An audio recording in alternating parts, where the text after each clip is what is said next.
This is Lightning Power Lunch on the Lightning Audio Network with Dave Mishkin and Jay Retcher. Just exciting. Emotions are high. Just can't wait to get started. It's just the same thing as usual. I think it's important to focus on the little things and not kind of like thinking about it too big. So it's just focus on the little things. I think it'll be fun. Lots of emotions, obviously, and stuff. But again, I think you're trying to take it as just another game. I don't think it is, and I know that, and everyone knows that. I think it's going to be really fun, but it's fun hockey. It's physical, it's hard, and everyone's kind of chasing the same thing. Hello, everyone, and welcome to Lightning Power Lunch alongside the voice of the Tampa Bay Lightning, Dave Mishkin. I am Jay Retcher, pinch hitting for Greg Linnelli. Happy Easter to you and yours. We are a mere 2 days away from the playoff opener for our Tampa Bay Lightning as they take on the Florida Panthers in Game 1 of the first round of the 2025 Stanley Cup playoffs. Dave, happy Sunday. Happy Easter to you and yours. How are you, my friend? I'm great. Happy Easter to you as well. Jay, thanks for stepping in today and helping us fill our weekend shows. Talking hockey on the weekend, Dave. I can't turn this down. Amazing, man. So yesterday, obviously, let's get right into it. Yesterday's practice, we were very curious to see who is going to be on the ice. And, we're talking about the three guys that have been dealing with some injuries, Luke Glendening, Mitchell Chaffee, and Oliver Bjorkstrand.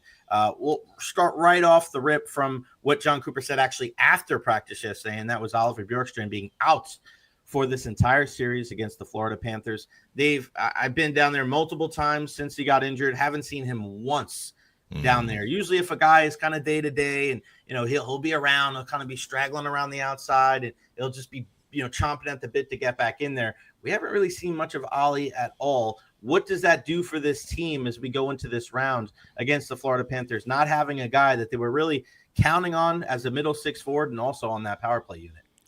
Well, there's not really much I can do to spin this positively because it's not a positive development. I guess the only very, very small, tiny silver lining is that they knew about this injury a few days before the playoffs began. They got a couple of regular season games in. Without him, Yanni Gourde got moved to that line with Point and Kucherov.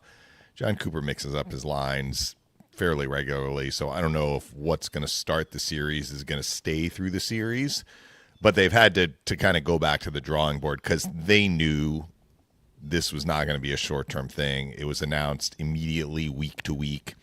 A playoff series is only 2 weeks, Jay. So I can't say that I'm surprised that they've come out at the start of the series and definitively stated he's out. Because if we're looking at 3 to 4 to 5 weeks before even he has a chance of coming back, then there's no point in playing games. Sometimes, and they're not playing games to play games. They're playing games from the standpoint of it's possible the player can come back. They're not sure. Maybe the player's a little closer to coming back than farther, and they want to keep that close to the vest. If it's just black and white, the player's out. I mean, John Cooper's been pretty consistent about saying that. Like, he's not going to be available in this series, and we've heard from that from him in years past. So what does it mean? Well, at the time that he got hurt, he was, the third line right wing, left wing. He was actually playing left wing, even though he's a righty, and he was fitting in on that first power play unit in the bumper spot and had scored a goal against Toronto from that very spot. So they're going to miss him. They're going to miss what he can do offensively. He's got one of the best wrist shots in the entire NHL. They're going to miss that. They're going to miss his hockey IQ. I mean, he's a very smart player. Like Jake Gensel, he's the son of a coach. He's got playoff experience, some with Seattle, but mostly with Columbus. And those are big skates to fill. There's no way around that. But we have seen as the Lightning have made the playoffs now every year but one, going back to 2014, they've had to deal with injuries, and they've sometimes had to deal with significant injuries, and they found ways to get around those injuries and navigate through them. That's what it's going to take here. So it would figure, Jay, that this would open up the door for Mitchell Chaffee, because it does look on the other side of this injury ledger that Glendening and Chaffee, if they're not ready for game one, they're very, very close to being ready for game one. So that's a positive sign. And maybe not. I mean, I mentioned Chaffee. The Lightning could go 11-7 with Glendening and Connor Geekie, and that would replace basically the injury to Bjorkstrand. We'll wait and see. But it would seem that this would bump up Chaffee to a closer spot. If he's not in the lineup, he's the next guy in. Yeah, I'm with you. I think they're gonna, go 11-7 probably with Luke Glendening. That's the one guy that I was keeping an eye on at practice yesterday. As much as Chaffee, I mean, he's been out of the lineup for a good chunk of the back half of the season once Bjorkstrand and Gord came in via the trade. And Glendening is so important on that fourth line with Zemgus Girgensons, an incredible penalty killer and face-off guy. And he was there taking line rushes with that top PK unit. So I would, if he was a doubt for a game one, I don't know if he would necessarily be in that spot. Maybe you want to see what he's all about. But, yeah, I mean, 11-7 has gone so well for them, Dave, so far this year. And Connor Geekie, there's just no way that kid's coming out of the lineup right now. So I guess the way it is structured, you'll have Gord on line one with Kucherov and point, Gensel with Cirelli and Hagel there. Line three will be Nick Paul, Connor Geekie, and Gage Gonsalves, who's really taken his game to the next level the last couple of weeks. And then, the usual guys on the fourth line there with Glendening and Girgensons. Yeah. So that's how they ran. That's basically how they ran the lines yesterday. Pretty much. So I don't see, and we've seen 11-7 as an option over the years, and John Cooper at times can, go with that for, a couple of games in a row. But David, that seems to be kind of his default lineup right now. And, we know the advantages on the road, being able to get some of your top players away from the top defensive pairing on the other side. But I don't know, man. I as much as Atkinson and Chaffee will probably be available for game one, I don't think they're going to go back to 12-6. I think they'll stay at 11-7. What say you?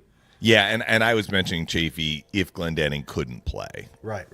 Because he was the guy who got hurt first, and that's kind of what opened the door for Chaffee to come into the lineup in these last couple of regular season games. So, yeah, I mean, the Lightning have gone 11-7 in years past. They've gone 11-7 in the playoffs in years past. I remember in the bubble, the Lightning had to go 11-7, and this was more of a had to go 11-7 when Ryan McDonagh got hurt in game one of the second round series against Boston. The Lightning lost that game, and they're coming back for game two. Now, it was in the bubble, so yeah. Home ice, road ice, it just mattered which jersey you were wearing and who had last changed. But it was still a series that they lost the first game, and they ended up rattling off 4 straight to beat the Bruins in round 2. But if you recall, they put in both Luke Schenn and Braden Coburn to replace McDonagh. So through the first round and game one of the second round, they were at 12-6. This is a very, very long train, clearly, that is going by. It's not one of the short ones, and it's letting everybody know that it is coming. Hopefully it'll be passing me soon. So the Lightning went with 11-7 in the middle part of that playoff run, because when McDonagh returned, Luke Schenn stayed in the lineup. Right. And it worked very well for them. And John Cooper has used 11-7 in years past during regular seasons. Why has he done it so much this year? And this is something that Greg and I have kicked around quite a bit. First of all, they've had a lot of success doing it this year. Mm-hmm. But I think that they have 7 defensemen that, based on their play, have basically demanded to stay in the lineup. And in some ways, if you want to look at it this way, their 7th defenseman is stronger and contributing in a more impactful way than the 12th forward. I mean, that's kind of giving short shrift to the 12th forward, whoever that might be, but that's a basic way of looking at it, that they haven't wanted to sit Darren Radish. They haven't wanted to sit Nick Perbix. They haven't wanted to sit Emil Lilleberg. Occasionally, yeah, they were in Utah. They sat Lilleberg. They went 12-6. That might be one of the few times they did it in the last 2 to 3 weeks of the regular season. So it would follow, based on that they've used it so much down the stretch leading into the playoffs, that they'll use it in the playoffs as well. And as I just mentioned, it's not like they've never done it in the playoffs before under John Cooper. Very different team in 2020. But I agree with you. That's what I would expect. I also agree with you that the Glendening return is going to be a significant one. Now, I will point out, Jay, last year in the final week of the regular season, Glendening got hurt also. It was a game against Columbus at home, and I believe it was a shoulder, which is allegedly kind of where he got banged up this time around. And he did come back and play in that series against the Panthers, but he was affected. And he had a procedure done as soon as the season ended. So I can't say that I am shocked that Glendening, being a gamer, is going to give it a go and try and play. I think the question is, how much is this injury that he sustained affecting him? Because originally the Lightning said that he was going to be out, quote, indefinitely, which is rather ominous. So the fact that he was back on the ice skating is a very positive sign within a couple of days. But again, if it's upper body, you can skate. If it's the shoulder, how much is that going to affect him on faceoffs? And that is the one special skill that he has that the Lightning will sorely miss if he is not available. Especially, he is going to be taking key defensive zone faceoffs to the right of the goalie, probably most times against Barkov. In certain situations, we're talking about start of the power play for Florida. Should the Lightning be up by a goal late, Panthers pull the goalie 6-on-5, probably going to see Barkov out there taking the faceoff. They could go with Reinhart on the other side, but the Lightning have lots of lefties. They only have 2 righties. One of them is Glendening, and the other is Braden Point, who's been under 50% this year. So all things being equal, and Barkov is their best faceoff guy, percentage-wise. So you would figure that we're going to be seeing a lot of Barkov on faceoffs, important faceoffs in the Tampa Bay end. Having Glendening will be a huge foil to that. But if he's not available, or if he's affected in some way by this injury and can't do what he normally does on faceoffs, that'll be a disadvantage for the Lightning. So it's good that it looks like he's going to be able to play. Now let's get into the games and see how he does, right? Actually taking faceoffs. Faceoffs is a lot of upper body, right? I mean, it's timing, but it's also leverage, right? So yeah, no doubt. Yeah, and that's going to be a key in the series. I mean, we've seen the Lightning giving up goals this year directly off faceoff losses, and it just happened against the Rangers in Game 82. I know it was Game 82, but you know the Panthers are capable of doing damage offensively if they win a faceoff in the offensive zone.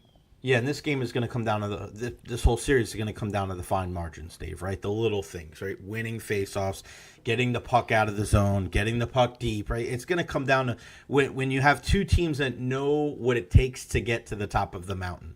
It's not one of those things where it's going to be a bunch of blowouts and everything's going to be up and down. There's going to be a point in this series when it's going to come to a grinding stop, a halt, and it's just going to be, all right, who is going to play smart hockey?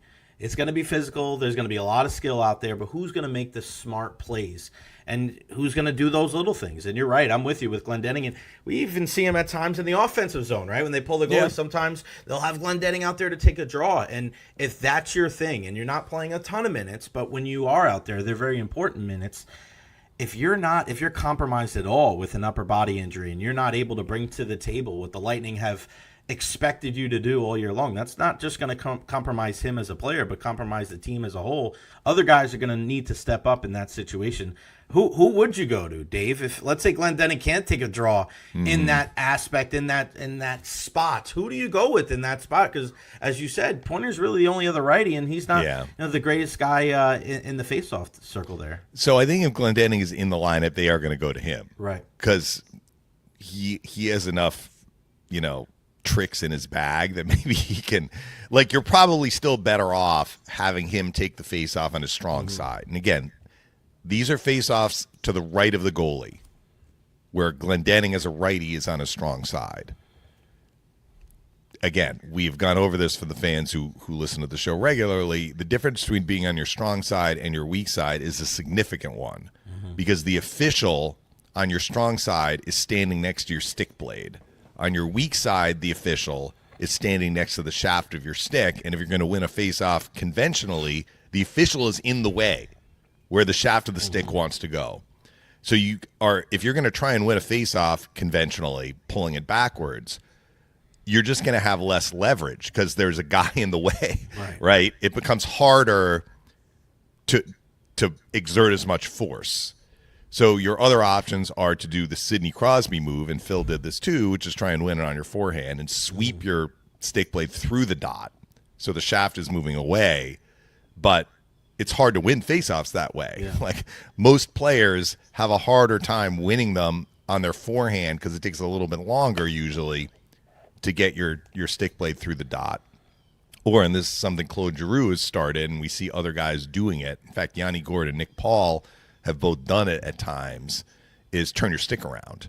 And if you're a righty, you take it as a lefty, so the blade is next to the linesman. But that's like trying to write left-handed if you're right-handed. Like, it's tricky, right? I remember Pierre-Edouard Bellemare said, yeah, I learned this from Claude Giroux in Philadelphia, and he would do it sometimes. And he's like, it's not easy because it requires, like, winning a faceoff is timing. It's also strength. And, you know, it's just everything is backwards, right? So not everyone can do it. So if you're on your weak side, the odds of you winning a faceoff, those odds go down. It becomes a little more favorable if the other guy is also on his weak side. But when the offensive zone team can pick the circle, they're going to put a guy on a strong side. They're going to put Barkov on a strong side. So if you have a lefty against Barkov and he's on a strong side, that lefty is on his weak side, that lefty has a disadvantage. Right. So I think that if Glendening is in the lineup, they will use him in that particular circumstance. Other faceoffs are important, but some are more important than others, right? Like a neutral zone faceoff, if you lose it, all right, it's not maybe going to lead directly to a scoring chance. D-zone faceoffs, particularly when you're down a man, you really try and get that puck because you can alleviate pressure. So your question, what if they can't use Glendening? What are they going to do? Could they use Braden Point? They could. And this is something Greg and I talked about earlier in the week. A few years ago, Jeff Halpern, he was a face-off specialist himself, but he works with the centerman on face-offs. We had him on the show, and we were asking him about Braden Point because his face-off percentage, I think we were heading into a playoff year, and his face-off percentage was below 50%. And what Jeff Halpern said was, you know, I believe, quote, I believe, Halpern believes, that when the stakes go up, Pointer tends to get dialed in more on face-offs. And at that point, which was a couple of years ago, we looked up his stats. In the playoffs, actually, he was well over 50% in a number of the years, or at least over 50%. Last couple of years, he hasn't been. But we had this conversation a few years ago. I would be surprised if they use Braden in a role that he hasn't really been in. Like, he hasn't killed penalties this year. He has not been out for a face-off on the 5-on-6, and that's really what we're talking about. So what will the Lightning do? If they can't use Glendening, they're going to put a lefty out there and have that lefty take it on his weak side and maybe try and tie up Barkov in this instance. The Lightning had a home game against Toronto, the game that they lost in overtime, and, you know, one of the goals that Matthew Nye scored was on the power play. Tavares, who's one of the best in the league, lefty on his strong side, starts the power play. It was a face-off after the power play had started, but it was still in the offensive zone. They sent out Gourde on his weak side. Tavares wins it cleanly. Marner shoots it, and Nyes tips it in. Now, that's not going to always happen when you lose a face-off on the penalty kill, but you are opening the door for the power play team to make a play, and that's what happened there with Toronto. So that's why I said, like, Glendening's very specific skill set is a huge asset for the Lightning, assuming he can do what he normally does. And what he normally does is win about 56, 57% of his faceoffs. Yeah, he's phenomenal in the face-off circle, and the chemistry that he has with Zemgus Girgensons, regardless of who they're playing with for that third forward, or if they're on the penalty kill, that chemistry has been really, really something to behold the last couple of seasons, this season, excuse me, because it was great to see Zemgus get the love.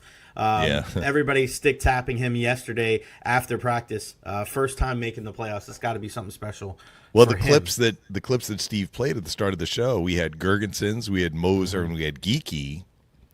Girgensons has played the most. He played over 700 games or something? Yeah. He's never been in an NHL playoff game. 770, actually. I'm looking at his stats right now.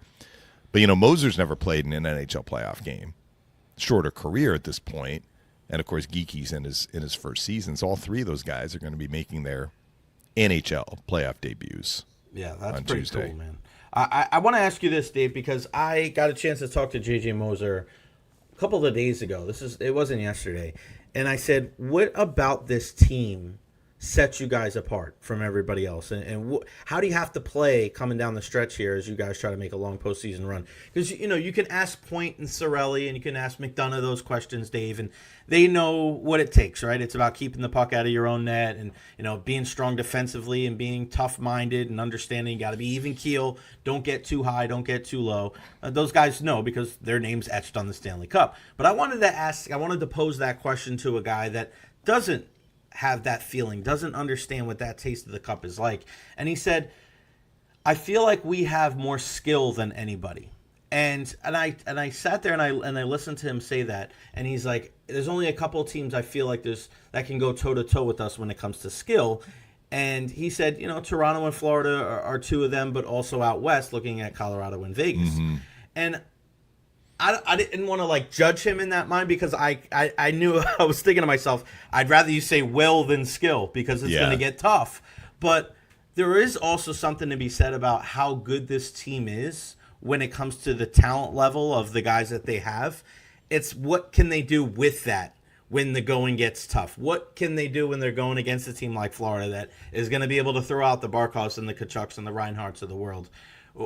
When you look at these two teams, how do you think they stack up when it comes to skill, when it comes to defense, when it comes to goaltending? How do you look at these two teams in comparison to last year? Because I think one of the things that I look at it is they lost some depth pieces. We saw Lomberg go elsewhere, and we saw Montour go elsewhere. And we know that happens. That atrophy happens every single year for a cup-winning team. We've seen that with the Lightning. But I look at the Lightning, and you're bringing in Gord, and you're bringing in McDonough, and you're bringing in Gensel, three guys that know what it takes, know what it takes to be able to get to the top of the mountain. And just black and white, I feel like Florida is not as good as they were at this point last year, and I think the Lightning are better than they were at this point last year. How do you kind of look at all of that, what I just said, and see how these two teams stack up? Well, the stats bear that out. I mean, the Lightning are better statistically than they were last year. Beyond the point total, they had, 4 more points than last year. And the Panthers didn't have as many points as they had last year. And the Panthers have not been as impressive statistically from last year's regular season to this year's regular season. I'm not sure how much that's going to actually matter in a playoff series because now it's almost like the Panthers are ready to begin what they were ready to begin probably back in October, which is we want to go back-to-back. And they had to kind of get through the regular season and make sure they qualified for the playoffs, and now it's on. And I think we're going to see the Panthers play at a higher level than, at least at points, what they showed during the regular season. There are some questions about Florida in terms of, where is Matthew Tkachuk's game going to be? I do think he's going to play in Game 1. All signs are pointing toward that. But it's not nothing to miss 2 months, right? Particularly a lower body injury. We're talking about Glendening. Glendening can skate. Mm-hmm. Still not ideal not to be in game action. Tkachuk has been sidelined for much of this because it was, reportedly a groin injury. So where is his timing going to be? His heart will be there. Mm-hmm. His mind will be there. His will be there. But you also have to execute. You also have to be able to slot right in and keep up with the play. And it may take him a little while. I think that's normal and natural. Most players can't just jump right in. Nikita Kucherov did it in 2021, but, he was the exception rather than the rule. So I think your general premise is right. The Lightning are a stronger overall team this year, and the Panthers, while still a strong team, are not quite as strong as they were last year, which happens. I mean, the Lightning went through this when they went their 3 years going to the Stanley Cup final. Each year they had to, replace some players who left. I actually want to go back to Moser's skill comment because it's an interesting one. Usually, you're not saying, well, in order to win in the playoffs, you need to have more skill, right? Mm-hmm. You're right. It's more about will. It's will can beat skill, but skill plus will can't be beat, which is a famous line that Chief repeats and has repeated through the years. You need to have the determination and you need to have your work boots on. But here's what I will say about that. If the other team is D'ing you up, and you were able to D up the other team so that there's not a lot of space out there and scoring chances are hard to come by, who are the players who are still able to make plays? Right. It's the highest skilled guys. Mm-hmm. They're the ones that only need an instant to make a play. And you might keep them quiet for all but one of their shifts. But their skill is such that they can break you down if you let up an iota. And I mean, we're going to get into some of the games. Well, there were two yesterday, but just checking the box scores. I didn't watch either game. I had other stuff going on, but I took a look. And I'm like, what do we see? The winning teams got contributions from their top players. And part of playoff success, not all of it, but part of it is, your best players need to be able to produce and contribute. And sometimes they have to produce even as the other team is D'ing them up. I remember I did an interview well after 2004 with Marty St. Louis. Maybe it was a conversation. No, actually, it was on air. I can't remember the context, but we did something on air, and I was asking him about, his double overtime goal against Calgary in Game 6 of the Stanley Cup Final. And he laughed. He said, that was my only shot on goal the whole game. I mean, like, he was shut down for 5 periods. Well, 4 periods plus, a minute. Actually, I guess he wasn't shut down. He was shut down for 4 periods. And then the start of period number 5, he got loose. Right. He scored the goal to win the game and extend the series. So that's what we're talking about. And the Panthers have players like that too. Barkov, Reinhart, Verhaeghe, big game player, big goal scorer through the years with the Panthers in the playoffs. Bennett, I think, has that in him. Certainly Tkachuk. So both these teams have that for sure. I think that this year has been a little bit of for the Panthers, just tap us on the shoulder when the playoffs start. And they're going to be ready to go, and it's not going to be an easy task for the team that is going to knock them out. If they get knocked out, it's not going to be an easy task for the team that does knock them out.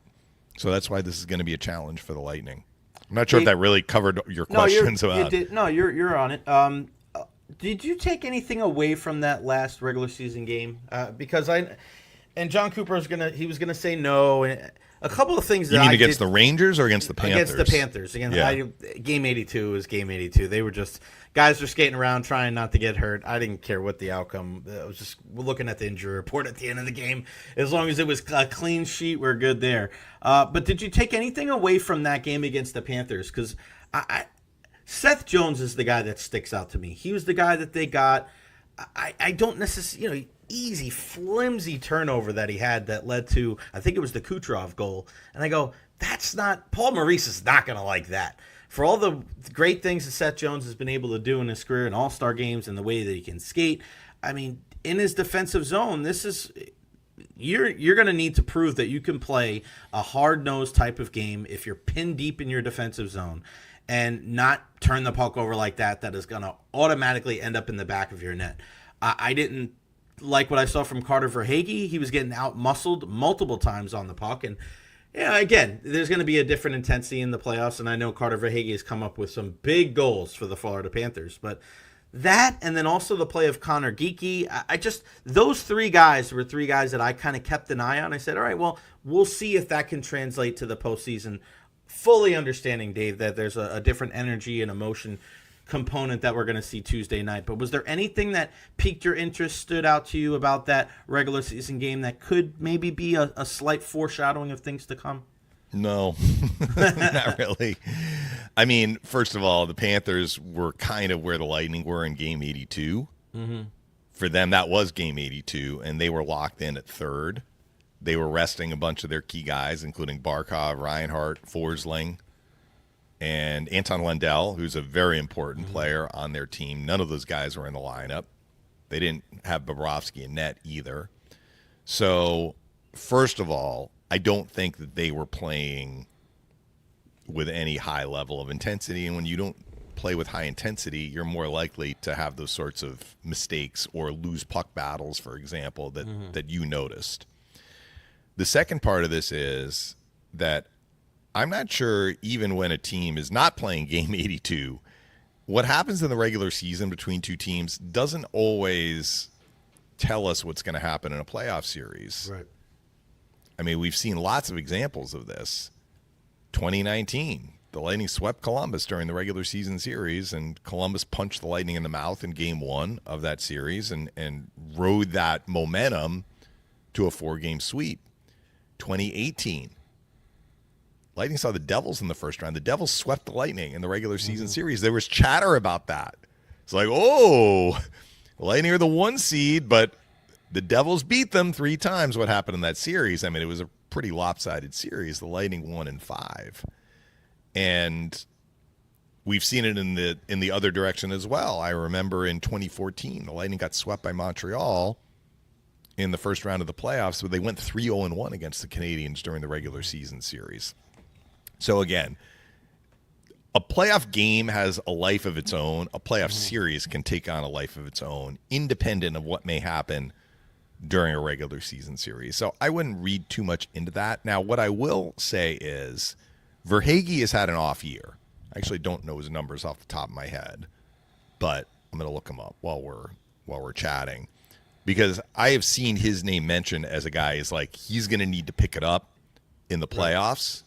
So he finished this year with 20 goals, 53 points. Last year he had 34 goals, 72 points, and was plus 17. This year he was minus 14. That's a pretty stark difference. The year before, he had 42 goals. And this year he played 5 more games than he did last year and had almost 20 fewer points. So it's not nothing to go deep in the playoffs 2 years in a row. With everything that is involved in that. You are playing hard hockey longer. You have shorter off seasons than everybody else. And then to come back and do it a 3rd year in a row, talking about the regular season, you can lose a little bit there, whether it's physical, whether it's mental, whatever. I haven't seen enough of the Panthers to understand why Verhaeghe has had, we'll call it a drop-off in his production. But what we know about Carter Verhaeghe, and we saw it in little bits and pieces when he was with the Lightning in 2019, 2020, and we certainly saw it last year in that first-round series, he scores big goals in the playoffs. Who knocked out the Bruins in 2023 in overtime in Game 7?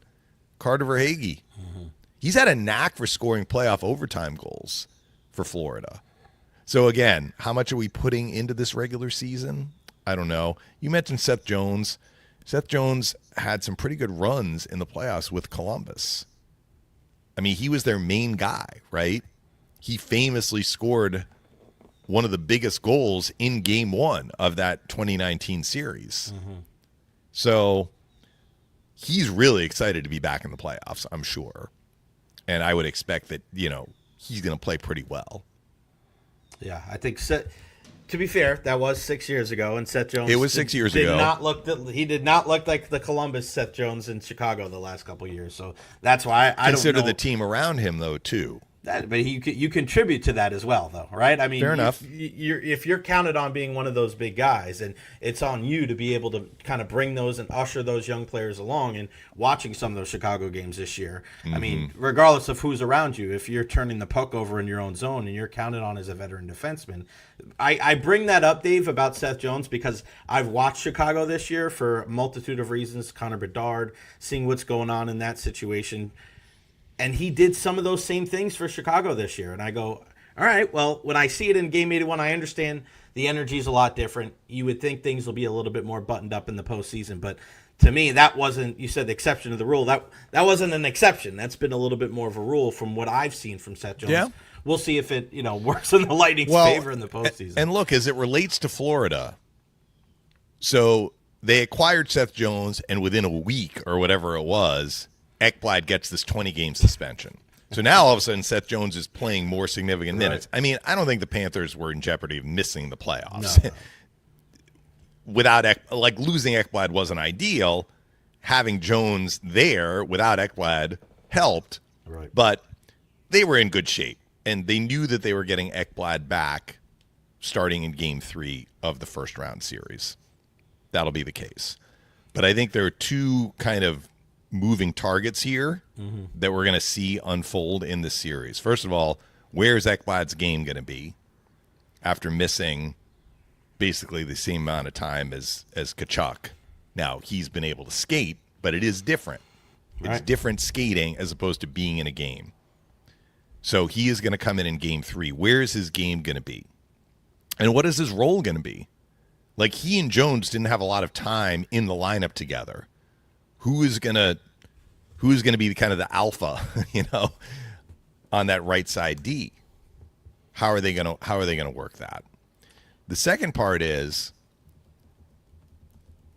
in a way, Jones is there to replace kind of sort of Montour. Mm-hmm. I say kind of sort of because Montour just did so much for this team the last few years.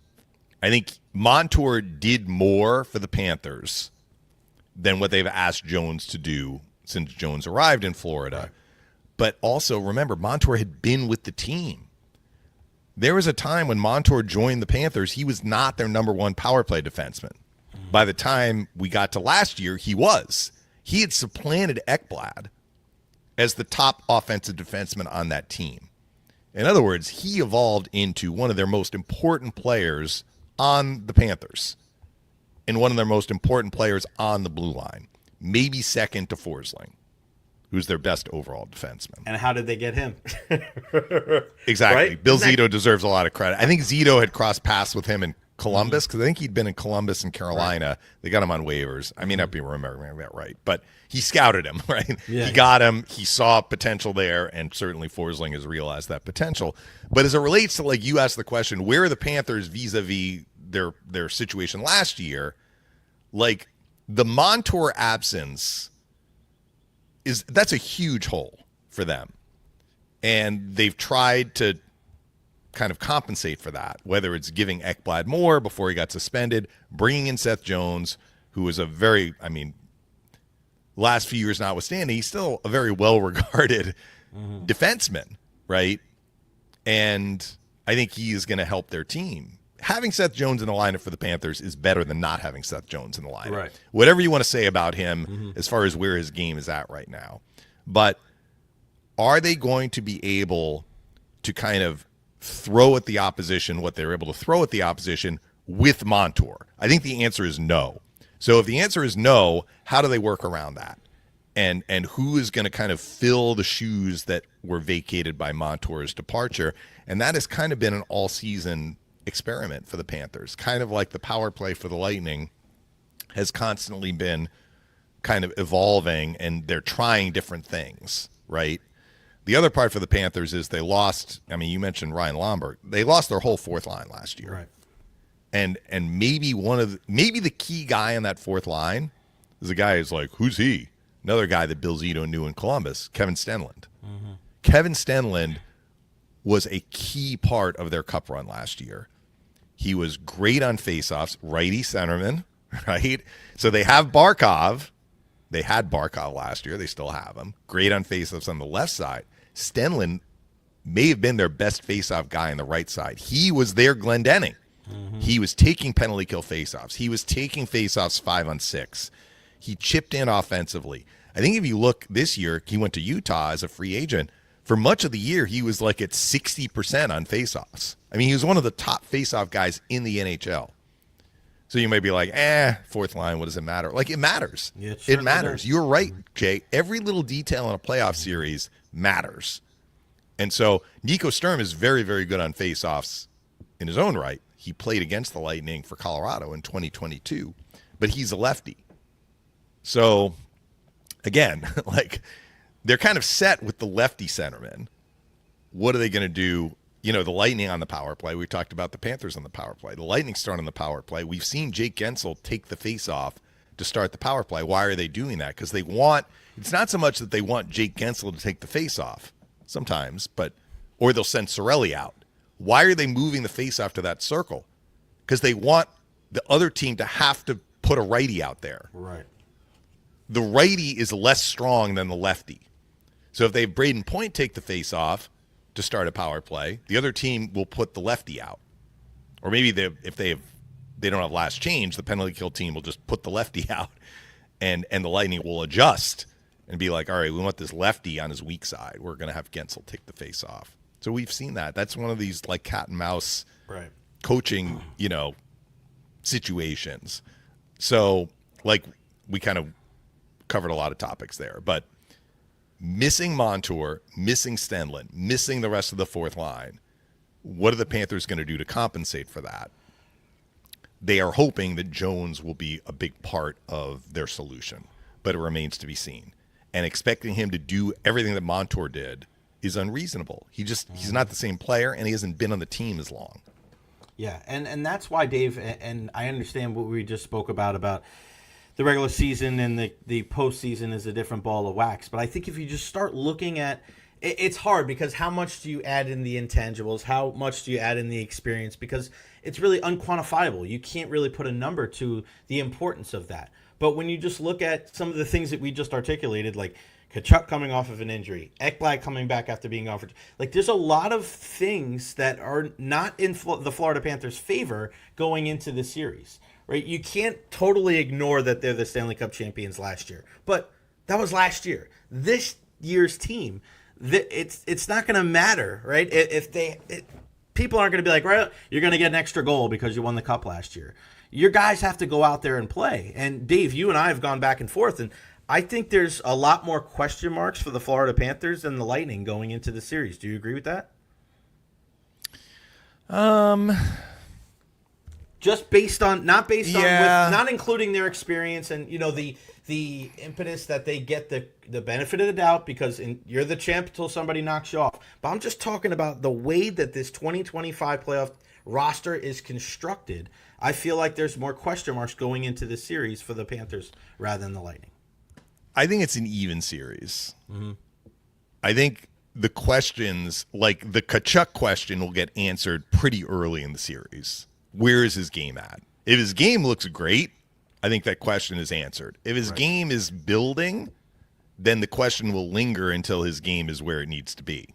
And maybe it'll take a couple of games. Maybe it'll take a whole series. Who knows? Where will Ekblad's game be when he comes back for game 3? And how will they use him? But that question may get answered really quickly. If he's able to come and really help them and produce, then question answered. For the Lightning, I think there are also questions. What is the health of Glendening? What are they going to do to compensate for the absence of Bjorkstrand? Are they going to be able to play at the level that we saw them play at for much of the regular season defensively against a team with a championship pedigree that does know how to win? Right. That's not nothing. Mm-hmm. And, now we're a couple of years removed from the Lightning winning a playoff series. If we go back, the Lightning have lost their last 3 playoff series. The Panthers have won their last 4 playoff series, right? And they've won, 7 of the last 8? Right. With many, not everybody, but many of the same guys. So, look, I think both teams have questions. If I'm answering it honestly, and I think it's going to be a very close series, I don't know that the home team is just going to like this. I would be surprised if this is just follows the home team wins just about every game. I wouldn't be surprised if we see multiple road wins in the series. Both teams have proven that they can win in the other team's building. So, yeah, it's going to come down to whatever it is on the margins in all likelihood. Dave, I want to ask you about Connor Geekie. I think he's a real wild card in this series. I've been saying that I want to see him more with Kucherov and Point at some point. And we know John Cooper's going to put the lines in the blender, and I know that's a step up for him going from a guy that was in the minors just a couple of weeks ago. He's settled in pretty good, but, man, I look at that one-timer goal that he scored off the feed from Braden Point, and I go, oh, my God. To me, it takes me back to Andre Palat. It's just the same lefty, bigger, stronger kind of guy, not afraid to go into the corners. And listen, he was the first guy that stuck up for Chaffee after he took that hit from Puljujarvi. And you look at those two things. You look at the skill and then the grit. And I think this kid can play a major factor in the postseason. Where do you see him kind of contributing on this team? Because I feel like as much as we know what he can do, there's still a lot of fields. There's still a lot of kind of runway to explore when it comes to Connor Geekie and his contributions for the Lightning. Well, this is probably a question for John Cooper, not me, because he's going to determine Geeky's role and how much ice time he has.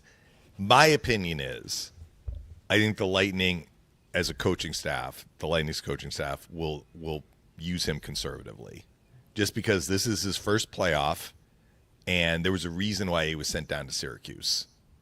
His game had plateaued. He needed a reset. He got the reset. He played very well in Syracuse, particularly after the first couple of weeks. And I think, you've talked about this. I know I read a story about how he kind of bonded with Connor Sherry, and Sherry helped him, really kind of get his mindset right.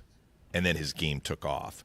But let's not forget, since his game took off, he got recalled. He's played all of 3 games. Right. And he's heading into his first NHL playoff year. I think they will give him more if he shows them that he can take more. But I don't think they're just going to give him a lot right off the bat. Agreed. So I think it's like I use the term moving target. I think that this is not something that's set in stone, but I think at the start they're going to be very careful with what they give him. The other part too is that, playoff hockey, there's not a lot of time and space out there. So for Connor or for anybody else, like, they're going to have to earn their space. Mm-hmm. And what is that going to look like for him? How is he going to find that space? He's got to win his puck battles, certainly. He's got to, he's strong enough. Like, he can make space for himself, right? But he also has to find those little dead areas, like he did on that goal that you referenced, where he scored on the one-timer. We'll see. I'm going to bring up another guy who is kind of in the same boat, another guy who's making his NHL playoff debut, but I think his game has trended consistently up over the last couple of months, and that's Gage Gonsalves. 100%. So I am very curious to see how Gonsalves handles kind of this playoff series and this playoff run. And if Gage Gonsalves is able to play in this series the way that he played down the stretch on the regular season, that is going to be a huge boost for the Lightning and may be what they call an X factor.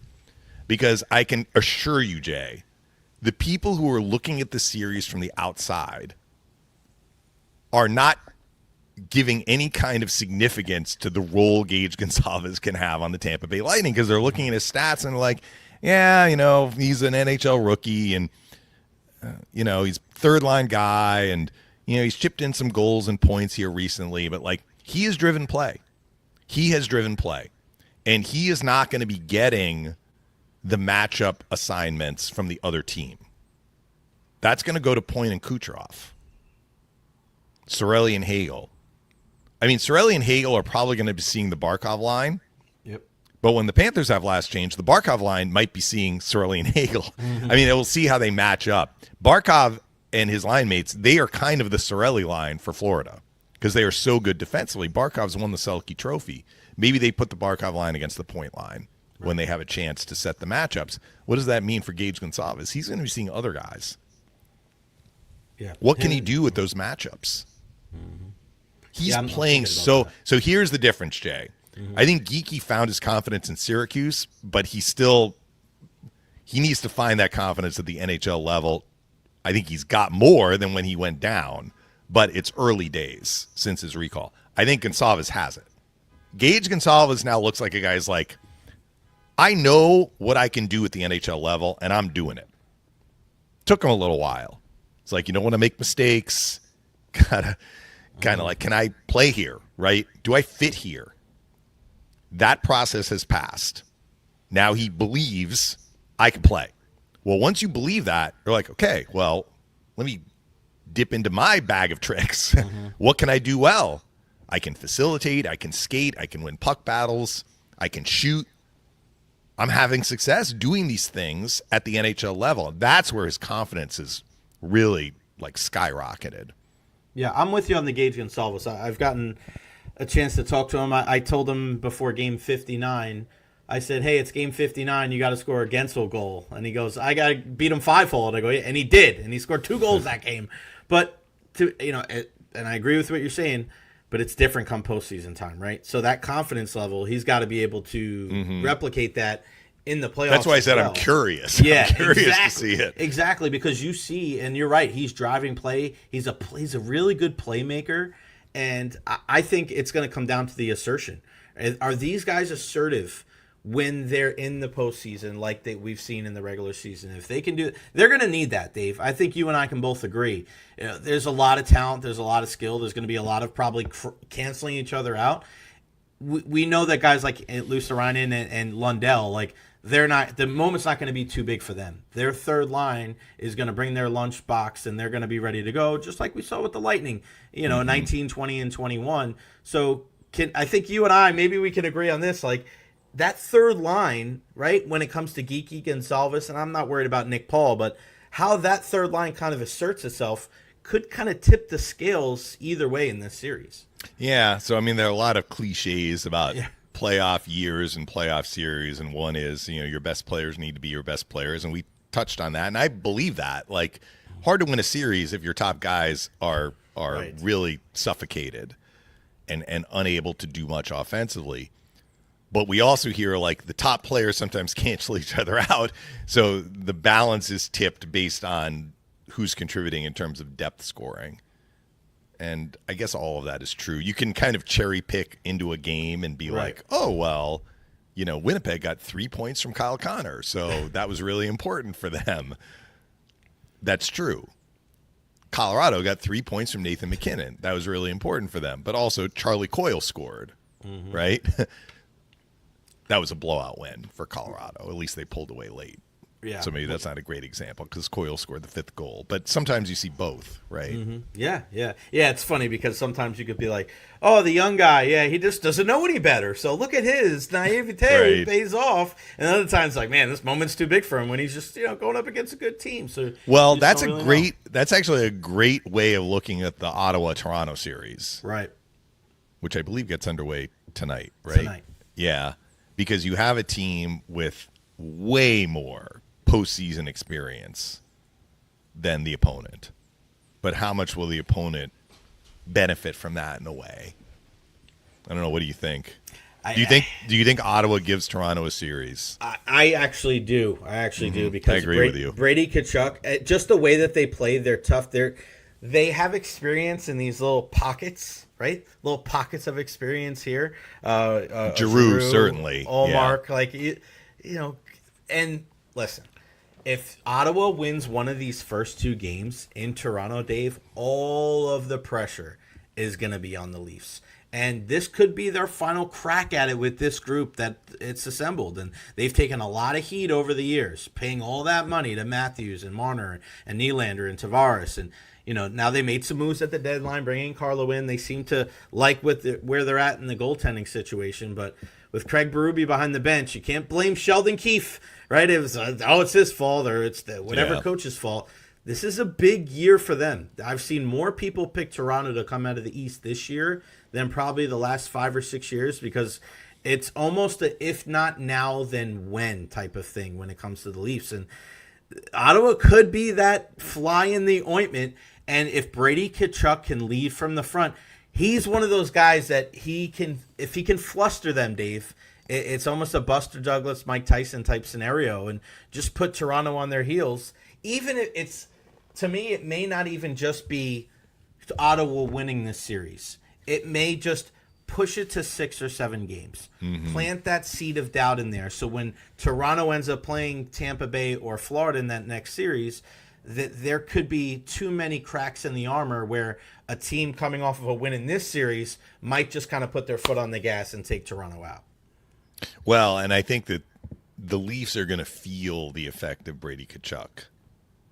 He is going to put his imprint on the series, even if Ottawa doesn't win, and look for him to make life very difficult on the Marners and the Nylanders. Matthews is a big, strong guy, but I mean, so is Brady Tkachuk, and he's not gonna back down. So I'm not saying that he's going to fight these guys, but he's going to finish every check that he can on them. And he will. If he leads the way he does, other guys will follow. Right. Right. Yeah. I saw a stat. This is shocking to me. The Dallas Stars lost Game 1 yesterday to Colorado. They have now lost 8 straight game ones, which is 2 shy of the NHL record. What is shocking is not that they've lost 8 straight game ones, but they've won a lot of those series. I was actually thinking back in the 2020 final, they won game 1 against the Lightning. I believe that is their last game 1 victory. They didn't win that series. So they missed the playoffs in the year of the conference-only play. They barely missed, but Nashville finished 4th. They were in the Lightning's division.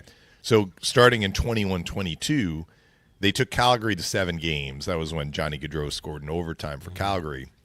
A little bit of a coming-out party for Jake Ottinger and helped propel him because he was great in that series. They lost game 1. They lost the series.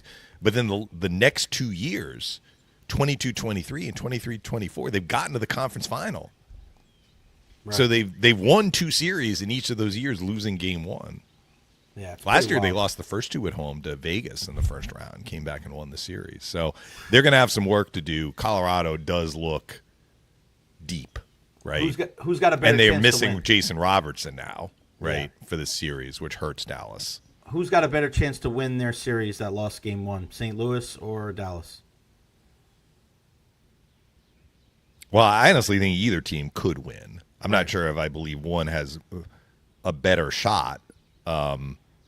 St. Louis gave Winnipeg a pretty good game there. They did. That's why it was tight late, but they only had 17. Did I see they only had 17 shots? It was, and that's why, Dave, and follow me with this.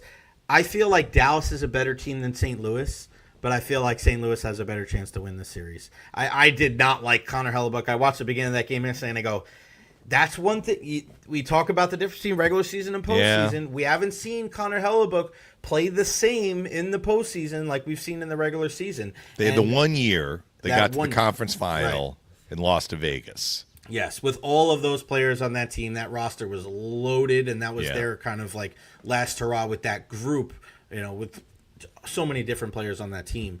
But you look at now, and I look at Jordan Binnington, that's the guy that can just, all right, I can have a good week, and you're done, right? And St. Louis with that grit, some of the veterans that they have, as much as I think Dallas is a really good team, I think that that's a bad matchup for them. I think Colorado going out and you can't, I know, win the cup at the deadline, but when you go out and you get Brock Nelson and Charlie Coyle and Natchez, like I just feel like the way that they constructed their roster, they supplemented the talent and the speed that they already had with the McCarrs and McKinnons of the world with more guys that play the game the right way that freaking are just all over the place.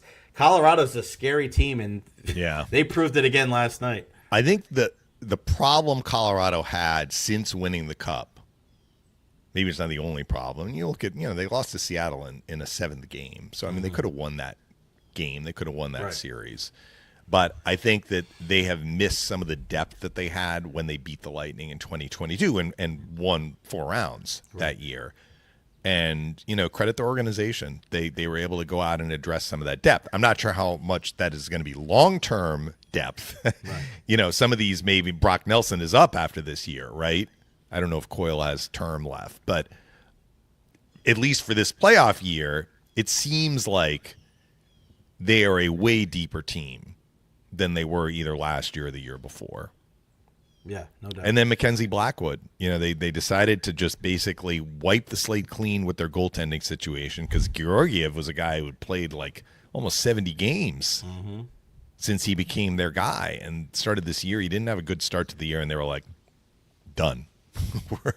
we're going a different route, and it's going to be potentially the coming out party for Mackenzie Blackwood, who had a good game last night, but he's going to kind of have to show it like some other goalies. Hellebuck for different reasons, Ullmark for different reasons. They've had playoff experience and have not excelled to the level that expectations were placed on them. But then you have, other guys like the guys in Toronto, right? Show me. Logan Thompson, Washington, show me. Right. Blackwood, Colorado, show me. Show me what you got. Yeah. Kind of the first real kick at the can for those goalies. Yeah, no doubt. And with Blackwood, we saw a highly touted prospect coming up through the Devil system. And Colorado, to their credit, they tried after losing Nazem Kadri, who we know how important he was to their Cup win, scoring that winner. they said, all right, we're going to deal from a position of strength and trade Bowen Byram to Buffalo and bring in Casey Middlestat. That didn't really work out for them. No, it didn't. What did they do? They're like, we're going to get 2 number 2 centers in. It's just like, one of these guys have to work. One of you guys play in the second line. One well, and play in the third didn't line. they move Middlestead to get Charlie Coyle? Yeah. So Am I remembering that right? Yeah. So it's just, they did what they had to do. Dave, before we get out of here, let's look forward to the slate today at the games. Mm-hmm. It starts at 3:00 as New Jersey travels to Carolina to take on the Hurricanes. And, I give New Jersey a lot of credit because a lot of teams out there would have just kind of packed up shop and said, hey, our best player is gone, and they would have just kind of lost their focus or their motivation. And man, they kept at it. They kept at it. They got a tall mountain to climb though against the Carolina team. Again, I said this about Toronto. You can say the same thing about Carolina. Like, if not now, when? I mean, these guys, they may be, they're not kind of up against it like some of the Toronto with the UFAs that they have, but I mean, again, they play well in the regular season. They have a lot of the same forwards, defensively led by a good chunk of the same guys. But it starts with a series against a tough team with some guys on the Devils that know what it takes to win in Carolina as well. So I do see a difference between Carolina and Toronto for saying Toronto's got all this pressure. Like, Toronto finally won a division. They're facing a team that's new to the party.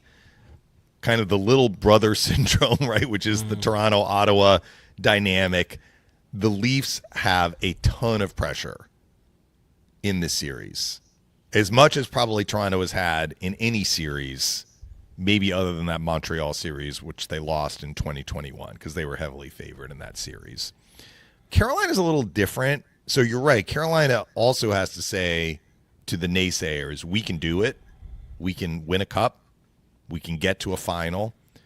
But Carolina under Rod Brind'Amour has been very consistent about at least winning the first round. Just about every year they win a round. But is that sometimes enough, they win Dave? 2 rounds? Is that enough though? Because overall, no. But when we're talking about this matchup against New Jersey, it's not like they have a lot of like, oh my gosh, we got to win a round. And I'm not saying like they that. know how to win in the playoffs. And I should have prefaced it by saying that probably. But I mean, as it relates to this matchup, New Jersey is depleted. Most people are picking Carolina, and it's not meant as any disrespect to New Jersey. If the Devils had Jack Hughes for the series, it would look a lot different. I mean, Dougie Hamilton has been injured. I think he's going to be back for the series, but it's kind of like he's been out a while, right? Mm-hmm. So where is his game going to be at? How much can Markstrom help them? Carolina has that machine-like ethic, right? And is it impossible for New Jersey to win the series? Nothing is impossible. Any team can beat another team. You get into the NHL playoffs, you've had a good year. Right. You are capable of beating another team. But I think the task is going to be a tall one for the Devils based on where their lineup is. And Carolina has that ability to navigate through the early rounds, which can sometimes be tricky. This is a new year. They don't have Natchez anymore. They got Rantanen. They don't have him anymore. So they may be leaning on other guys. They're going to lean maybe more on Seth Jarvis. They're going to lean on Mark Jankowski has come up and played really well for them, surprisingly. But they just seem to be a team that they can plug in guys, and those guys play pretty well. I think the question is, if they don't, assuming they win this round, it's going to be the next round. Yeah. And then the round after. Because they've gotten to the conference final before. It's about going deep in the playoffs, not just winning a round. For Toronto, much of it is just win a round. They beat the Lightning in 2023. That's been it with this group. Yeah, no doubt. All right, we talked a little bit about Toronto and Ottawa, so let's finish off with Minnesota and Vegas. This is Minnesota, you want to talk about in the fields with Marc-Andre Fleury and making the playoffs late. This is a wild card for me. Like I have Vegas going to the final out of the West, to be completely transparent. They're deep, 4 lines, big defensemen. I love their system. They might have the best system for Coach Cassidy in the entire game right now, defensively in their own zone. They're just so tough. You talk about time and space a lot, Dave. Like, Vegas is like, not only do they play well because they're positioned well, but they're also big, huge human beings. What does Minnesota have to do? And we said nothing's impossible. What does Minnesota have to do to be able to clip Vegas in round 1? They need to play better than they did in the second half. Right. I know that that's not really to the matchup, but sometimes you just need to get down to basics, Jay. Right. They were one of the top teams in that Central. It was Dallas, Minnesota, and Winnipeg through the first half. Colorado had a great second half and moved into the top three, but one reason why Colorado moved into the top three, Minnesota did not have a great second half. Mm-hmm. So I like the Wild. I like their team. I think they have some good players. They gave Vegas a heck of a series, and I know it was, 4 years ago now, but it went to Game 7, different rosters. If they are going to beat Vegas, they are going to have to rediscover the form that they showed in the early part of the year. Can they do that? I know they've had injuries too, like Eriksson Ek was out for a while. He's back now. He scored a big goal that helped them get into the playoffs. But it was way too – for Minnesota to need a sixth attacker goal in Game 82 to secure a playoff spot, you would not have thought that when the Lightning saw them in the first half of the year. Right. So they need to figure it out. I think Dallas actually, like I was seeing some quotes from Pete DeBoer. He's like, we lost the game 5-1, but he's like, this is probably as well as we played in a couple of weeks, which is interesting. They had some losing down the stretch. Yeah. So, like, Greg is a big believer, like, if you know how to win in the playoffs, what you do down the stretch in the regular season doesn't matter. Sometimes we see teams finish the regular season well and go out quickly in the playoffs. I think that is open for debate, how important it is to be playing well down the stretch. Dallas didn't, and their coach kind of liked how they played in a way in Game 1, even though it was a lopsided defeat. So he's taking something out of that game. Mm-hmm. For Minnesota, it is not just the last couple of weeks. It has been a months-long deal. Right. They just need to play better, or else they're going to have a hard time, because you're right. Vegas is very, very deep, and their D-core is among the best in the NHL. Yeah, that injury to Kaprizov earlier in the year kind of just derailed their – because they were on their way. Like, he was an MVP candidate. Like, they were on their way. He got banged up a little bit, and it was just like that was a train that came right off the tracks, and they just could not really get back on. You're playing in a division with some really good teams. Mm-hmm. He probably has to be the best player in that series, right? Like, I mean, as much as Eichel, and there's some really good players for Vegas, Mark Stone and the crew, I feel like Kaprizov has to have – he needs to be the best player in that series. Well, he is dynamic enough, right? Like we talked about playmakers. He is dynamic enough. He's got to be that guy to break down a solid, structured opponent. Can he do it? That's the beauty of sports. We don't know. Everything is unscripted, right? We can throw spaghetti at the wall and pontificate about like what we think, but which is why I try not to give predictions. But I look at kind of a series and like what needs to go right here for this team. And I think probably Vegas, Minnesota, and Carolina, New Jersey, I will say this, are probably the two series where there's going to be the most consensus. Maybe Toronto, Ottawa, because people are going to be like, Toronto's going to win. I'm not so sure about that one. I'm not saying Toronto isn't going to win. I just think it's going to be a competitive series. I think the other two series, I would be surprised if we see a lot of people picking New Jersey and a lot of people picking Minnesota. Yeah, no doubt. But it doesn't mean they can't win. That's the beauty of sports. It's the beauty of this beautiful game that we love so very, very much. All right, my friend. That's going to wrap it up for us, man. See you at the rink on Tuesday. You got that Actually, right, Monday. Man. Monday. I won't be able to make it tomorrow because I'm moving here at the house, but I'll be there all day Tuesday, 9 a.m., pretty early. Nice. It's going to be a good one. So, this has been fun. Everybody out there tuning in right now to Lightning Power Lunch, make sure you check out everything that is going on here on the Lightning Audio Network. Lightning Radio 24/7 on demand on your favorite podcast app. This has been a lot of fun, Dave. Hopefully we can do it again, my friend. Yes. Talk to you soon and see you soon. You got it, buddy. For Dave Mishkin, I'm Jay Retcher. We'll see you next time right here on Lightning Power Lunch.